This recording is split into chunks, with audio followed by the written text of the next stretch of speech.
ডিভিলিয়ার্সকে দেখেই এগুলো আর কি বেশি ট্রাই করা আমি ভালো লাগতো অনেক এগুলো দেখেই। উইন্ডিজ সিরিজের গল্পটা একটু শুনতে চাই শামীম ভাই। দারুণ ব্যাটিং করেছেন, বাংলাদেশের 3-0 হলো। আগে আপনার ব্যাটিংয়ের রহস্য একটু শুনতে যাচ্ছি। রহস্য তেমন কিছু না, হার্ডওয়ার্ক করেছি, যেটা আমার প্রসেস, যেটা আমার কাজ ছিল ওইটাই আমি করতে পেরেছি, খুবই ভালো লাগতেছে। আপনার টি-20 ক্রিকেটটা যখন শুরু করেছিলেন তখন মানুষের আগ্রহ ছিল যে এই প্লেয়ারটা হয়তো বাংলাদেশকে লম্বা সময় সার্ভিস দেবে। মাঝখানে একটু খারাপ সময় গেছে, আবার কামব্যাক। তো এই খারাপ সময় আসলে শামীম হোসেন পাটোয়ারি কি করেছে যে সে আবার ফিরেছে এবং দারুণভাবে ফিরেছে ইনফ্যাক্ট? আসলে যেটা বললেন টি-20তে আমার ইয়েটা ভালোই ছিল, অনলি ফর টি-20। ওডিআইতে আমার ডেবিউ হয়েছে, ওডিআইতে খারাপ ছিল, টি-20তে আমার ভালোই ছিল। সো আপস অ্যান্ড ডাউন থাকেই সবাই, এটা কোনো ব্যাপার না। আমার কাজ আমি ওয়ার্ক করছি ভালো মতো, আমার প্রসেস আমি আগাচ্ছি, দেন আমি ভালো করতে পেরেছি। সঠিক প্যাড আর সঠিক তথ্য দিয়ে কেশু সামলে নিব এক হয়ে। Monalisa sanitary napkin. আচ্ছা, ফিনিশার হিসেবে যে রোলটা আপনাকে দেওয়া হয় আপনি নিজে কতটা এনজয় করেন, নাকি মনে হচ্ছে যে আরেকটু উপরে ব্যাট করলে হয়তো ভালো হতো, বা নাকি আপনি আপনার পজিশন নিয়ে হ্যাপি, আর সঙ্গে মানে যেই কাজটা দেওয়া হয় সেটা তো দারুণভাবে করছেনই, সব মিলিয়ে আসলে এই ব্যাপারটা কীভাবে দেখছেন?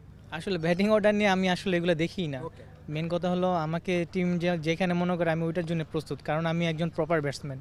আচ্ছা, আপনাকে তো মিস্টার 360 বলা হচ্ছে, আপনি উইকেটের চারপাশে বেশ ভালো শট খেলেন, বিশেষ করে ফাইন লেগে। তো সেই রহস্যটাও আমি একটু ছোট্ট করে শুনতে চাচ্ছিলাম। আসলে এগুলো সব কিছু প্র্যাকটিস থেকেই কনফিডেন্টলি নেওয়া।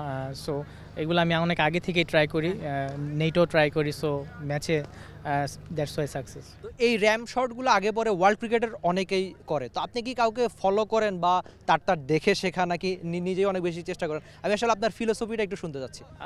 ডিভিলিয়ার্সকে দেখেই এগুলো আর কি বেশি ট্রাই করা আমি ভালো লাগতো অনেক এগুলো দেখেই। আচ্ছা, আর লম্বা সময় আপনি রংপুরের হয়ে খেলেছেন, এখন নতুন দল, নিজের টার্গেটটা আগে একটু শুনতে যাচ্ছি। আসলে ওইরকম টার্গেট নেই, আমি প্রসেস আগাতে চাচ্ছি, এইটাই। আর অবশ্যই নতুন একটা এনভায়রনমেন্টে আসছি, অবশ্যই ভালো করার চেষ্টা করব, চিটাগং টিমকে ভালো কিছু দেওয়ার চেষ্টা করব। চ্যাম্পিয়ন তো হতে পারবে নাকি?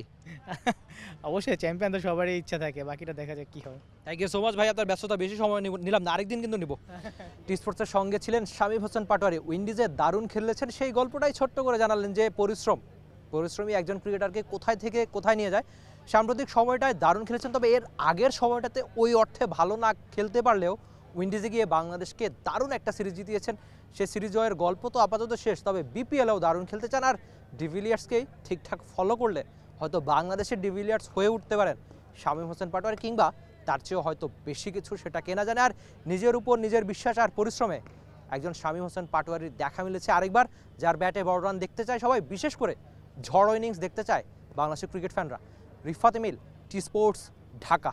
বাংলাদেশ প্রিমিয়ার লিগ 2025, 7টি দলের জমজমাট লড়াইয়ের মাধ্যমে পুরো দেশ দেখতে চোখ রাখুন টি স্পোর্টস নেটওয়ার্কে।